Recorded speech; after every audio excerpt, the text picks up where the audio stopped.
Commemorations are being held across the globe today to mark Anzac Day, the national remembrance day to honor soldiers from Australia and New Zealand who paid the ultimate sacrifice.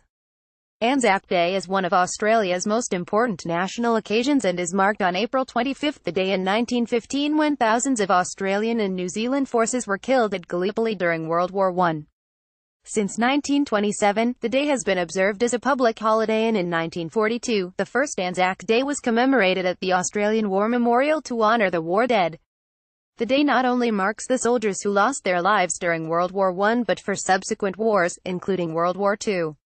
In recent years, the day has been further broadened to remember Australians killed in all military operations in which Australia has been involved.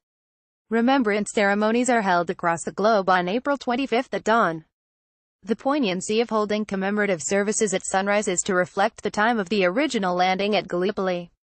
Prince Harry and Meghan Markle attended a dawn service commemorating Anzac Day at the New Zealand War Memorial near Wellington Arch in London. Reuters. Anzac Day 2018 in pictures. Commemorations are being held across the world for Anzac Day. Harry laid a floral wreath of red roses at one of a group of metal crosses near Wellington Arch in London. A handwritten note from the prince, attached to the wreath, read, "For all those who have made the ultimate sacrifice in pursuit of our freedom. Thank you." Harry, Meghan looked visible moved by the service as the hymn "Abide With Me" was sung by thousands gathered at the New Zealand War Memorial. Prince Harry and Meghan will be at a service of commemoration and thanksgiving at Westminster Abbey later today, with the Duke of Cambridge, Kensington Palace said. Getty. Anzac Day 2018, historic images of servicemen and women projected onto a building in Sydney. Getty. Anzac Day 2018 in pictures. Meghan and Harry attending the dawn service in London. Historic images of military servicemen and women were projected onto a building in Sydney during its dawn service. Women took centre stage at parades and marches across Australia, including Sydney, Hobart and Darwin.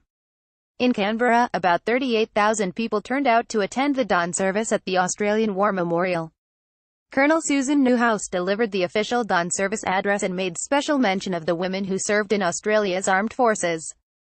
Getty. Anzac Day 2018 in pictures. Thousands travelled to Turkey's Gallipoli Peninsula for Anzac Day. Anzac Day 2018 in pictures. Prince Charles attended a service in France. Crowds gathered at the Shrine of Remembrance in Melbourne to pay their respects at the Eternal Flame. It symbolises the nation's remembrance and gratitude towards its war dead.